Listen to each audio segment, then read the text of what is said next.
Ayan guys, so kwento ko sa inyo nanay ko. Ayan, naglilinis siya. Ayaw pa awat. Gusto daw niya ng may ginagawa. Ayaw daw niyang nakaupo kasi nanghihina siya pag wala siyang ginagawa. So kaya ayan, naglilinis siya ng yard. Araw-araw. Yan ang ginagawa niya. Nagwawalis. Medyo mabigat kasi yung leaf blower para sa kanya. So kaya mas prefer niya yung walis. Ayan yung walis oh. So ayan, nililinis niya yung yard namin dito. Marami na siyang nalinis. Sabi ko, hindi namin siya inuobliga na gawin yan. Pero para sa kanya, nakakatulong na mas maging malakas siya pag may ginagawa siya. Natutuwa siya pag pinagpapawisan siya. So ayan siya. Pakita ko sa inyo yung mga nilinis niya. Mga nalinis na niya. Ayan. Nilinis siya kaninang umaga. Tinanggal niya yung mga damo dyan. Nalinis niya. Ito din. Ayan. Tinaniman na niya ng kamote. Dahon ng kamote. Ibang tawag dyan yung potato leaves. Ayan o. Ayan, nalinis na yan. Yung daanan namin dito sa kilid ng bahay. Ang nanay ko ang naglinis niyan. Nalilinis naman kami pero hindi madalas. Or hindi namin nakalilinis ng ganitong linis tulad ng ginawa niya kasi may mga trabaho din kami. Ayan. Ay, ito naglilinis ako dito sa likod para hindi naman ako maboring. Dinilinisan ko dito sa likod.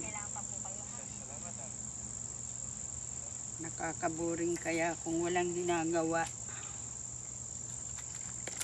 Ayan siya. Nililinis niya to.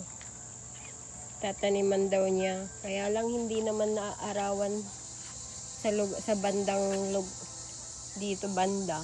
Kasi maraming puno sa amin. Ayan no. Mas maraming shade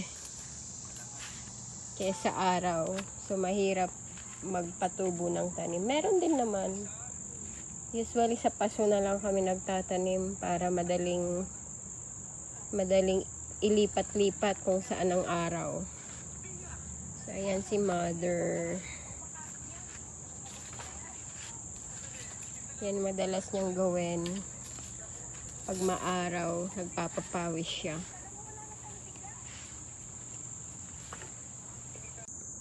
Ayan, nag-snack na siya. Nagutom.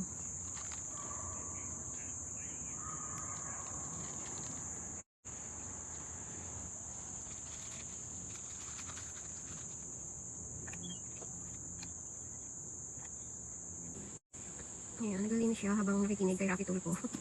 Favorite niya yan eh. Pinapanood niya araw-araw. Ganda ang panahon ngayon.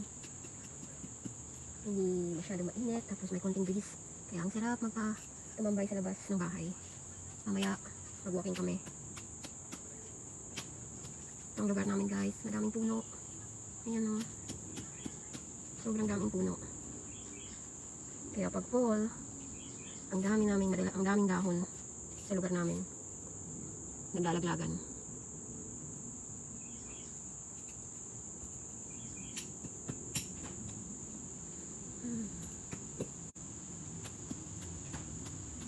Si mother, 80 years old na siya. Dumating siya dito sa US noong February 2025. So minsan naiinip siya. Namimiss niya yung mga kaibigan niya sa Pilipinas, lalo na yung mga senior sa Taguig. Namimiss niya yung mga apo niya. So yun, nalilibang siya pag may ginagawa siya. Kagandahan lang dito na nandito siya kasi okay yung healthcare. Ayan, asawa ko dumating na. Sabi niya, ang galing mo. Magaling na galing trabaho.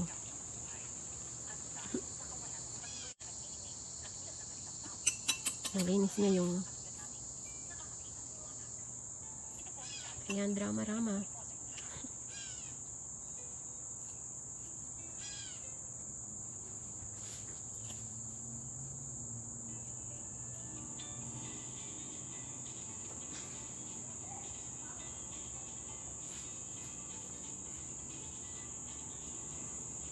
Ayan guys, pag may tanong kayo sa mga katulad ko na may mga magulang pa sa Pilipinas at gusto nyo ring makarating sila dito, Pag may tanong kayo kung paano i-petition yung nanay nyo, ask nyo lang ako, o kaya pag nandito na sila, yung ano yung pwedeng gawin para sa mga maintenance nila, sa insurance nila. Actually, di ko pa siya na-apply sa insurance.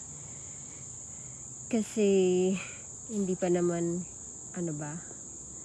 di ko pa maasikaso. Pero, nagpapasalamat ako kasi meron siyang na-approve siya for financial assistant. So, kaya yung infusion niya, yung gamot niya sa hemoglobin niya, nakukuha niya ng libre dahil sa financial assistant. So, yun, tanong kayo sa akin if ever may question kayo about it. Yung sa healthcare, baka may maisagot ako. Para sa tubig din, sa usan.